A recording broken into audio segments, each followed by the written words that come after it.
साल 1528 की बात है। मुगल बादशाह बाबर के सिपहलासार मीर बाकी ने एक मस्जिद का निर्माण करवाया था। इसे लेकर हिंदू समुदाय ने दावा किया कि यह जगह भगवान राम की जन्मभूमि है और यहाँ एक प्राचीन मंदिर था। हिंदू पक्ष के मुताबिक मुख्य गुंबद के नीचे ही भगवान राम का जन्म स्थान था। बाबरी मस्जिद में 3 गुंबदें थी।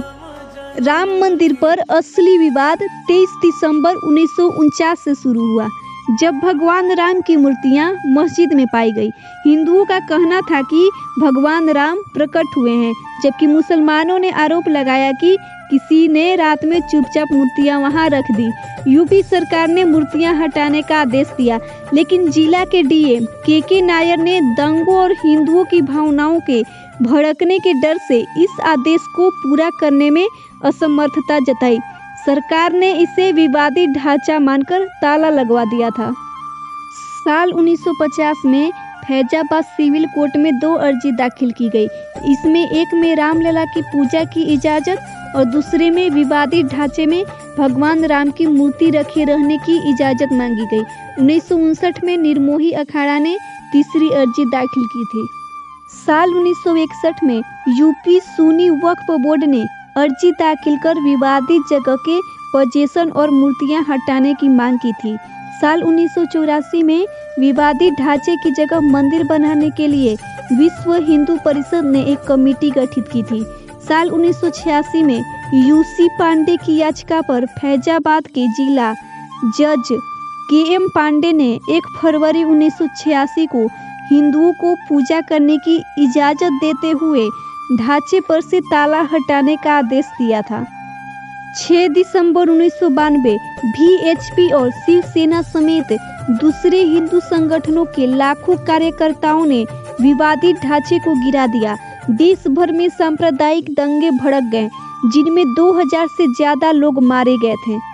साल 2002 की बात है। हिंदू कार्यकर्ताओं को लेकर जा रही ट्रेन में गोधरा में आग लगा दी गई, जिसमें 58 लोगों की मौत हो गई थी। इसकी वजह से गुजरात में हुए दंगे में 2000 से ज्यादा लोग मारे गए थे। साल 2010 में इलाहाबाद हाई कोर्ट ने अपने फैसले में विवादित स्थल को सुन्नी वक्फ बोर्ड, रामलला विराजमान और निर्मोही अखाड़े के बीच 3 बराबर हिस्सों में बांटने का आदेश दिया था। साल 2011 में सुप्रीम कोर्ट ने अयोध्या विवाद पर इलाहाबाद हाई कोर्ट के फैसले पर रोक लगा दी गई थी। साल 2017 में सुप्रीम कोर्ट ने आउट ऑफ कोर्ट सेटलमेंट का आह्वान किया। बीजेपी के शीर्ष नेताओं पर आपराधिक साजिश के आरोप में फिर से बहाल किए गए। 8 मार्च 2019 को सुप्रीम कोर्ट ने मामले को मध्यस्थता के लिए भेजा। पैनल को 8 सप्ताह के अंदर कार्यवाही खत्म करने को कहा। 1 अगस्त 2019 को मध्यस्थता पैनल ने रिपोर्ट प्रस्तुत की। 2 अगस्त 2019 को सुप्रीम कोर्ट ने कहा कि मध्यस्थता पैनल मामले का समाधान निकालने में विफल रहा। 6 अगस्त 2019 को सुप्रीम कोर्ट में अयोध्या मामले की रोजाना सुनवाई शुरू हुई। 16 अक्टूबर 2019 को अयोध्या मामले की सुनवाई पूरी हुई। सुप्रीम कोर्ट ने फैसला सुरक्षित रखा। 9 नवंबर 2019 को सुप्रीम कोर्ट के 5 जजों की बेंच ने राम मंदिर के पक्ष में फैसला सुनाया।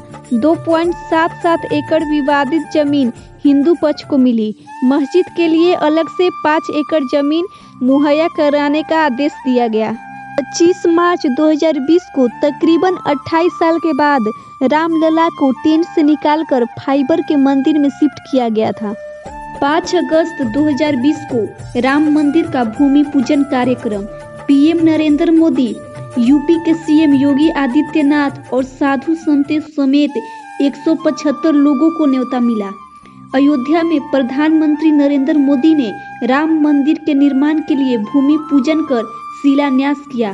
तय कार्यक्रम के मुताबिक उन्होंने सबसे पहले हनुमानगढ़ी जाकर दर्शन किए और आरती उतारी।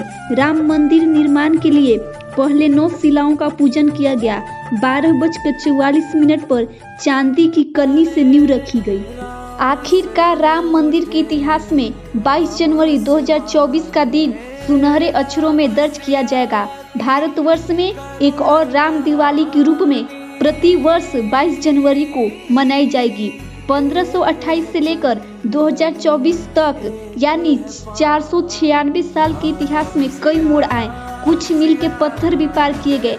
खास तौर से 9 नवंबर 2019 का दिन, जब 5 जजों की संवैधानिक बेंच ने ऐतिहासिक फैसले को सुनाया। अयोध्या जमीन विवाद मामले देश के सबसे लंबे चलने वाले केस में से एक रहा।